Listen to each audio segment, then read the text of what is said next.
Well, it's New Year's Day 2014, and there were two things I wanted to get done today before the big snowstorm hits us, and one of which I already took care of.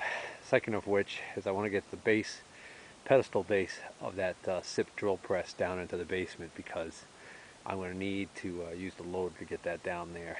And once this loader's not full-wheel drive, so once this thing's buried in snow, it's not going anywhere. Now, I tried running this loader yesterday to get the chip pan to the Hendy in the basement. Ended up having to do that without the loader. That was light enough I was able to do it without the loader. Today I got to get the loader going if I'm going to do this. So earlier this morning when I needed the Dodge and she wouldn't start, I basically used the heat gun to get some hot air into the engine to help start it. Problem with this is the fuel shut off lever is frozen. So first thing I got to do is get that thawed out. Oh, well, it took a few minutes with the heat gun, but I got that free. So now, let's see, I'll blow some hot air into the intake, and then we'll try and crank this pig. Similar setup that I used on the truck. Not even going to use the preheater, since I'm pretty much doing that with the heat gun, and I'm going to conserve the battery energy for cranking.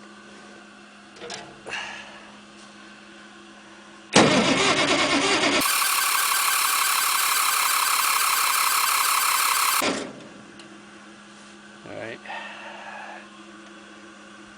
yeah, we'll try that preheater. 1, 2, 3, 4, 5.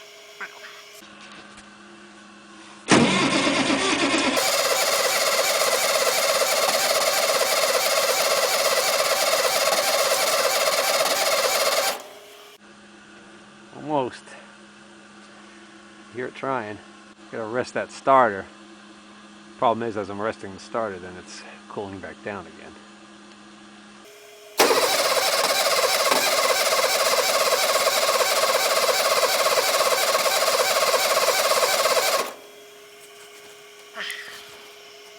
Try the preheater again.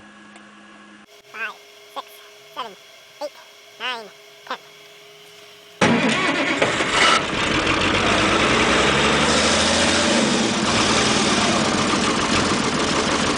Guess that preheater works a lot better than my heat gun over there. Now the question is the transmission going to be frozen again? Well, I guess I shouldn't be surprised. It's frozen again. Can't get it into gear. Problems on top of problems. My hose, I couldn't get the heater fired up, and I just determined that my hose is blocked, so there must have been some moisture in there that froze. So let's see if I can clear that out. Took it in the house, ran some hot water in the sink, soaked the hose for about 5 minutes, and that cleared the blockage, so it was obviously ice.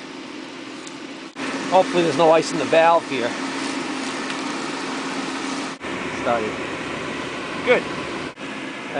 Still not working correctly because it's not, yeah, it wasn't going too high, and now I think it just went out. Because I can't get it to throw much heat. Can't get it to turn up. Not throwing much heat at all. Flame's actually kind of pathetic. So I don't know if I'm going to be able to get this thawed out. Well, since that heater isn't doing anything for me, I got one more thing I could try before I give up.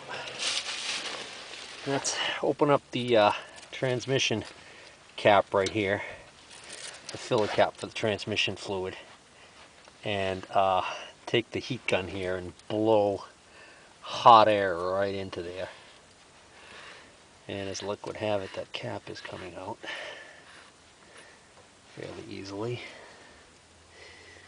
Let's see what happens. I think that actually worked. Yep. Come on. Same shuttle shift.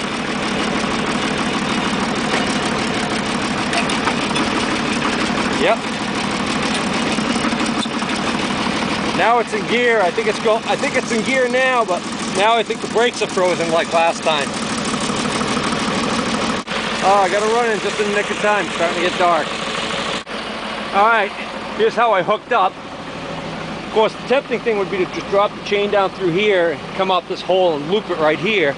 But then I'd be putting the entire weight of the pedestal on this part of the casting right here. I might be stressing that a little much, and I don't want to run the risk of cracking that. So I think what I got here is I looped it around this big flange right here.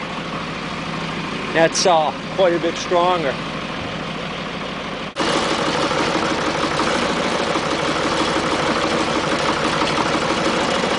It's actually frozen to the ground. It just broke free.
Go. Guess I should have hooked this on before I moved the tractor over here, but I'm going through that again, so climb up here and do it.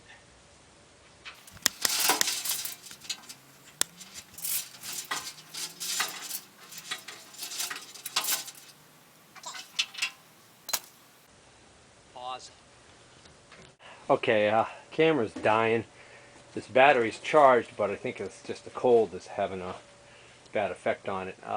Anyways, I switched over to the chain fall, took some of the slack off, took some of the weight off of the other chain, and now I've disconnected the main chain, and now I've got it basically just to the point where all I have to do is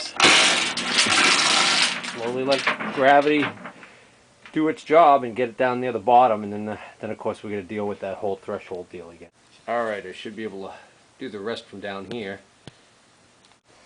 I couldn't have picked a better point to hook that chain onto, because that just let me slide it down, and then when I went and reversed it and put tension on it backwards, it actually tilted it backwards so I could get this 2x4 underneath there. So now when I come down, I can slide down on this 2x4 right across the threshold. Okay, well, I've got it down here mostly onto the cellar floor, and now I've got the chains disconnected, so I can close the bulkhead up there, get the tractor out of here, and get it out of the yard for the snow to come. Oh, it took me 30 minutes to get that tractor out of there. That fuel shutdown cable froze up again in that short time that I had it parked over here, so I had to thaw that out again. But the motor restarted no problem, so get that out of the way, cleaned up the yard. Now we're ready for the big snow. Now I just gotta get this in to the basement so I can close this door, because it's gonna get real cold tonight. Well, I think the key to get this in would be get some steel pipe, black pipe underneath there. That's hopefully that bottom is pretty flat and it'll roll on that easily.